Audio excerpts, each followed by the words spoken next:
Breathing, the art that was lost. You see, when we grow up, we learn all those things.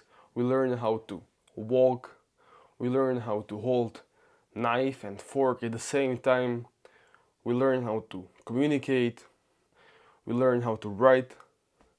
But there's one thing we don't learn at schools. Our moms didn't teach us. That thing, my friend, is breathing. Breathing is something that is expected, it's expected from you that you should do. You should just, wake up when you're born and just breathe through your nose like you should be. But still, the majority of us are breathing wrong. So how many of you right now are breathing through your mouth like this kid who vapes all the time?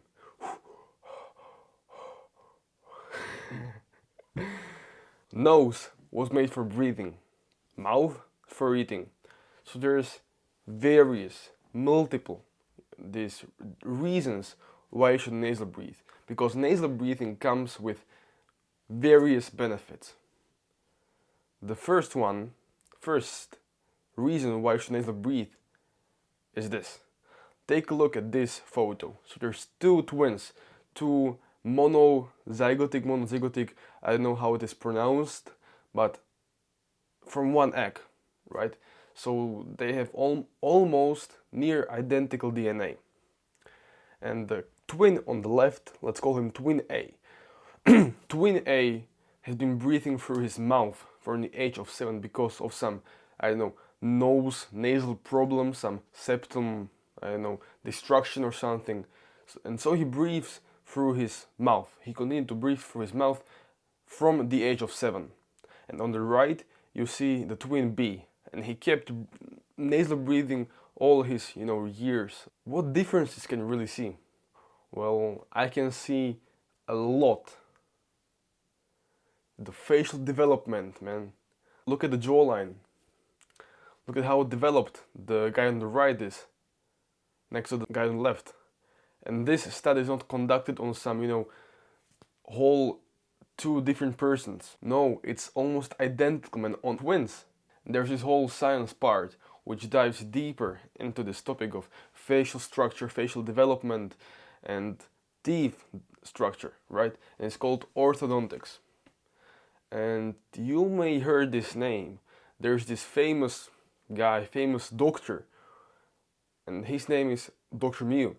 Well, he's an orthodontist, and he was one of the first guys that ever noticed how mouth breathing affected our facial structure.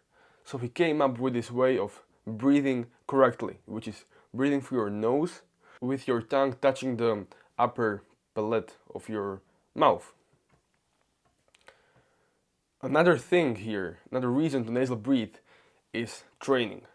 You heard me right, training. Well, it may sound strange, but nasal breathing has its benefits even when training. How possibly can nasal breathing through my nose, affect my training? Well, when nasal breathing, the oxygen from your blood makes a better, efficient way to your muscles, meaning better oxygenation.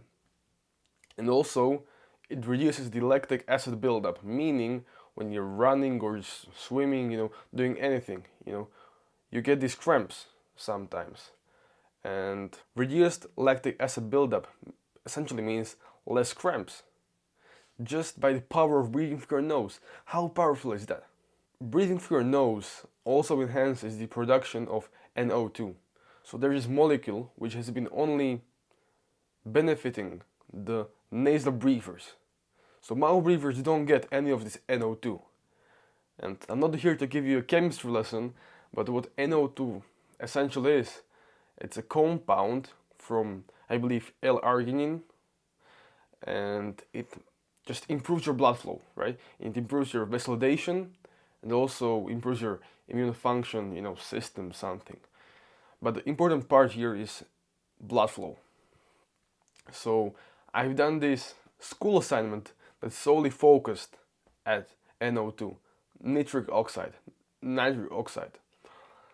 And I found out that yes, breathing through your nose enhances the production of nitric oxide.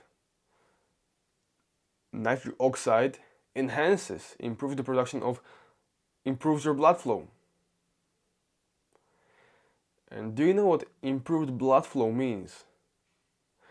Well, improved blood flow means improved and stronger boners. So there's another thing, another reason to nasally breathe. So please, if you don't take any other information from this video, just please take this one information that nasal breathing can affect your boners because of NO2, improved blood flow. Another thing is mouth or nose. Another thing here is the nose filters much more than mouth. So this summer I had this phase of running, I ran, could be like 5 times per week, and I woke up this one day ready to go to run. But the first thing I noticed is that I had, fully blocked, fully stuffed nose. And I went running anyway. And I couldn't breathe through my nose. Whatever I didn't change. So I breathed through my mouth. And I remember that the air was freezing cold that day. And when I came back, my throat hurt so much. And this is from my experience, and I believe that when I went running that day, the freezing cold air that I breathed caused my sickness. So I was sick for 5 days after that day, after that run. So whenever you're running, just please guys, breathe through your nose. I know it sucks, maybe you get those mucus, maybe you get sopel, how is it called? The liquidy thing.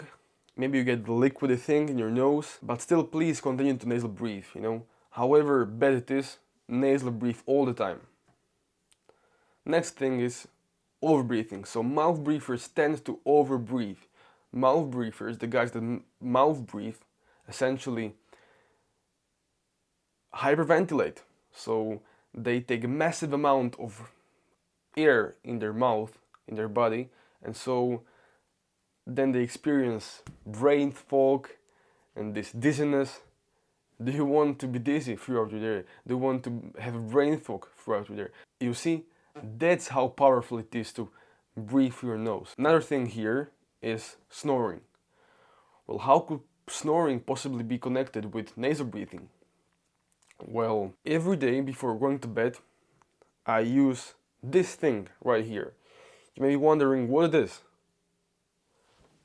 Take a look. It's a really thin medical tape. And what I do is I essentially just tape my mouth with it. So let me get this tape right here. Yeah, so just like tape it like this. You may be wondering, well, why do I do this? I may suffocate. This is horrible advice, don't do this. Well, no, you can't. Because take a look how thin it is. It's really thin. And whenever my body would need the mouth, and it wouldn't, it would just stick it off like this. It would take it off by itself. You see, that's how easy it is. So whenever you see some guys snoring, please tell them this advice. Give them this advice that they should use tape. It will make their sleep better by, 50%. It sure did mine. If you still don't believe me, do this experiment right now with me. So I want you to take a big breath through your nose, to your diaphragm, to your, bottom part of your lungs, to your stomach, could be. I want you to breathe out 2/3 of the air. So you still have some air, but not, the whole breath you took in. Breathe out. And I want you to hold your nose like this and just hold your breath until you cannot. And then I want you to walk at the same time. So let's take a deep breath. Breathe out. Hold your nose and hold your breath and walk. What you should feel right now is this feeling that your nose got just unstuck, right? Your breathing got much more easier. And this is a breathing hack I want you to do every time you feel that your nose is stuck, whenever you're sick, or just feel like you need to do this hack. And I forgot to mention, but there's this tribe in Africa, in Kenya, where the moms make sure their kids breathe through their nose when they're asleep. So they go and check it, and if the kid is breathing through his mouth, they close it. So it's interesting how these people did it for centuries. And it's just now that we breathe simply incorrectly. If you want to learn more about this topic of nasal breathing, then I recommend you to take a look at the book by Patrick McKeown, and it's called Oxygen Advantage. He even says that asthma can be reversed by nasal breathing. So I hope this video was helpful. I hope that you learned at least one thing, that nasal breathing will improve blood flow, thus improve your boners. And yeah, if you like this video, please give me a thumbs up. Click on the red subscribe button if you want to learn more from me. And yeah, see you. Bye.